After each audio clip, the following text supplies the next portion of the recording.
can, because he only has to glance to the left to see that the havoc that brake troubles have caused in the pits.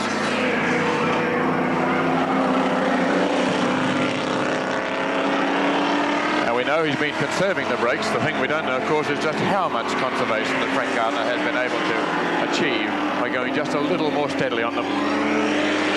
Meantime, the hapless Alan Moffat is slowing down again, looking as though he's heading towards the pits.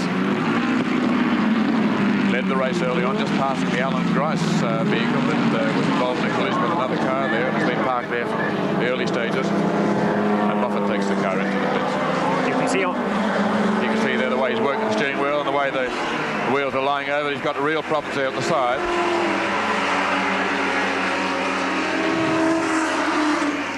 Moffat was last in just 1 hour ago, 2:12, so just short of the hour sees him back in again with obviously a steering problem. So although Moffat's been travelling so quickly and early in the day looked to have everything nicely organised, he's in real trouble with all sorts of new problems developing. That's been the thing. He's conquered the old problems, but he's run into some new ones. He can obviously steer the car. He managed to get it into the pits there, but I would say that he's lost the idler arm or something like that. It's torn away from the chassis. The strain at the front end of the steering of those Falcons is enormous. Those tyres give a tremendous grip, and it's a very wearing thing on both the driver and, of course, the steering linkages. And I would say that something like that has torn away to lose him most of his steering ability. Well, that wouldn't be a nice feeling. No, not. Around a circuit as precipitous as this one. That's right. I've been involved with sending Alan out without brakes. I don't think anybody could really send him out without steering. Yes, a bit hard to direct your way around if you can't actually point the car. He'd always manage. And here's Kerry Luckins to talk now to Alan Moffat. Okay, Alan, once again your runabout seems to be happening. What's happened this time? I don't want to sound sour grapes, but if I do anything over the next 365 days, it'll be lobby to get this race into perspective for safety. We've now lost something on the steering because we've got to use stock steering things, the speeds we're going, the strains we're doing, just too much for it. Cams, the organizers, everybody in our fraternity are going to have to wake up to this before we hurt one of our leading drivers, and I don't want to be one of them. Well, that's certainly some very interesting comments. What sort of speeds are you doing down the straight, Alan? Well, earlier in the day, obviously, we were pushing 155, 160 miles an hour. Now, fortunately, I felt this. A less experienced driver would have said, oh, well, I've just got a puncture, and bang, he would have been into the Armco or off the track, worse still. Collins in front of me, you know, two of the best prepared teams in Australia, and we're sitting here in the pits fixing things which we just take chances with. Fair enough. Thanks very much, Alan. Some certainly very interesting comments. Interesting indeed. Colin Bond still in the pits there while they try to solve this brake trouble. Well, 10 minutes he's been in there so far. It was 14 at Sandown as they poured water over each front brake and then had to dismantle the calipers and replace them. But in this occasion, it's been 10 1/4. Bond takes the car out.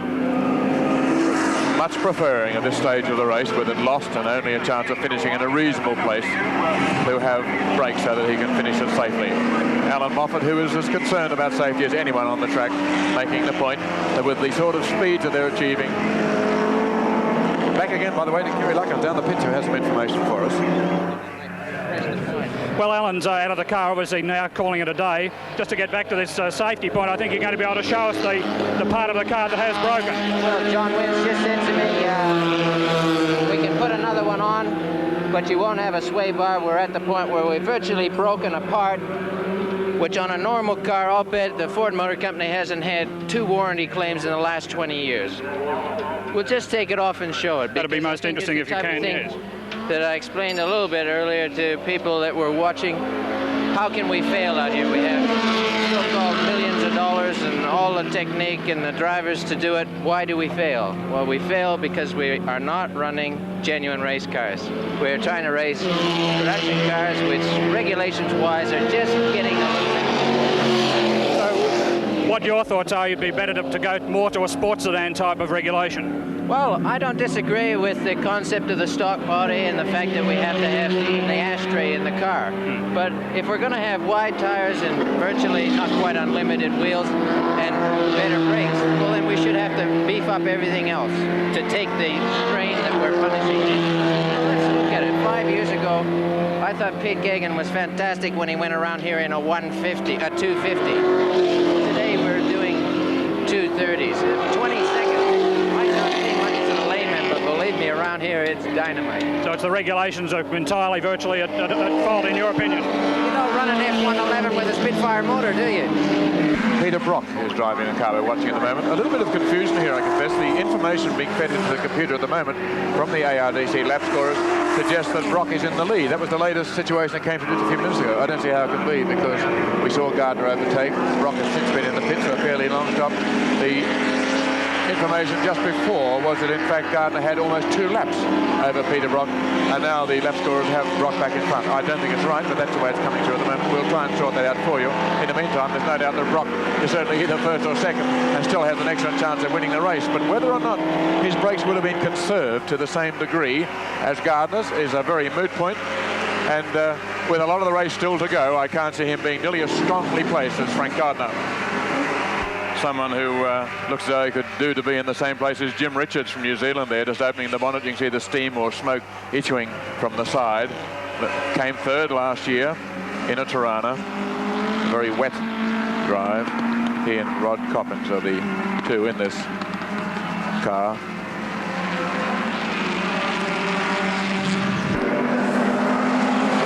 Well, the latest lap score shows still Brock Sampson at 132 laps in car 5, with Morris Gardner on 131 in car 7. Jansen Harvey 6 laps behind in 3rd place in car 17. And then Seaton and Don Smith in 4th place outright, 1st place quite obviously in class C in car number 28, 1 lap behind the Jansen Harvey SLR Tirana. There's Barry Seaton, back wheel missing, creeping down the mountain. What an anguished moment as sparks pour from the bodywork, or from the brake drum as he comes down the mountain, completely minus the rear wheel and brake drum. 4th outright, leader of the class, fastest in practice. Still got a long way to go to the pits. What damage is he doing? Running on the brake drum like that, he might just get in there, lost the wheel. Goodness knows what other damage. We'll have Kerry Luckens waiting, of course, when he comes in. He's still got a long way to go. He's going down the straight now. 1 more hump, and then he's got an easier run downhill. But look at the sparks still showering out there, imposing all sorts of loads back through the axle and gearbox. Not doing a great deal of good at the back, quite apart from the actual damage.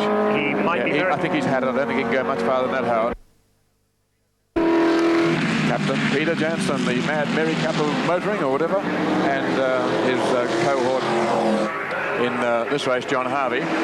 Actually, I've been watching these 2 for the last 2 or 3 laps, and they're having a real ding-dong out there. You'd think that this is about the first half hour. They're really pushing one another. They're locking brakes going into the corner, and they're pushing the cars as hard as they can. I don't know if they feel they're on the same lap and got a tremendous amount to lose and gain. If you watch them, you'll find that they're pushing the cars as hard as ever they can. Bad one at the top of the mountain. We'll zoom in for identification of it. You can see where he's gone into the fence. The marshals approaching here. The flags are out to slow other cars. 26 is the Alfa Romeo. John Fitzpatrick. No, not John Fitzpatrick. Indeed not. No, it's the Tim Schenken car. Tim Schenken. And it looked like Tim Schenken getting out. That's right. Tim Schenken has gone very wide there. It's a bad luck for the Alfa team. They were running second in the class. I was just about to tell you that, or rather further down the class, talking of older cars, that's about as second-hand as you can get. And that's the Tim Schenken car. Indeed. You can see the roof has come down a little bit, but not a great deal. Of course, they have roll cages inside to try and help things. The front wheel looks very sick and sorry, bent out there from either where it's hit or what caused it. One can never be sure when the car is so badly mangled from the crash. Marie-Claude Beaumont, the leader in the 2-litre class. It has been the most closely contested class in the event, with a number of makes, 4 at least, with a chance of winning.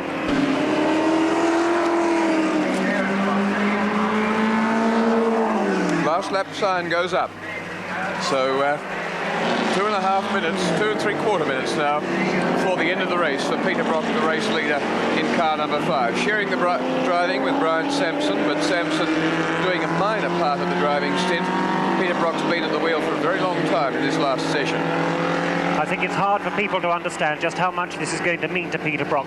He's beaten the works cars. He left the team, he went out to do his own thing, he had a bad run there for a period, and here he's come back and he's beaten them fairly and squarely himself. And what's enormous achievement for 3 men, not only Peter Brock, but the men who've backed him and assisted him. What's Norm more, Gowan and Bruce Hindhoff, the Melbourne developers who've done wonders with the motor in this car. Very powerful, and they seem to have found more reliability than other people have been able to extract from the L34s. he's also broken a hoodoo which says that you don't win at Sandown and win at Bathurst. Moffat did once, but nobody else has ever done it. And Peter Brock won the recent Sandown 250, and now we can say he's won the Hardy-Ferodo 1000 in the same year. So that hoodoo is starting to disappear. And it certainly hasn't been done by a private entrant before.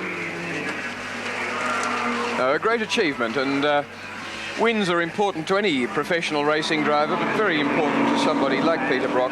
As you say, Howard, trying to establish himself and trying to provide just rewards to justify for his sponsors and supporters the effort, the money that they put in. And in this case, it's a Melbourne Holden dealer that have pulled off the effort, rather like the Sydney Ford dealer that pulled it off last year. The last time round, and the crowd acknowledge the man who's going to win this race. Only a kilometre to go now as Peter Brock goes for the last time down through the S's. Heads down, will change angle to see the nose on view as he approaches Forest Elbow. Again, the cheer goes up. He waves his acknowledgement to the crowd and the men holding the flags, the marshals all around the track.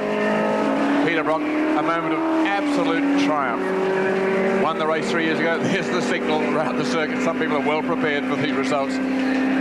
Down Conrod Straight, the snub-tailed Tirana SLR 5000 L34, prepared by those master engine tuners from Melbourne, Gowan and Hindhoff, driven by that master driver, the man who split with the Holden dealer team after winning the national title for them last year and having won at Bathurst 3 years ago.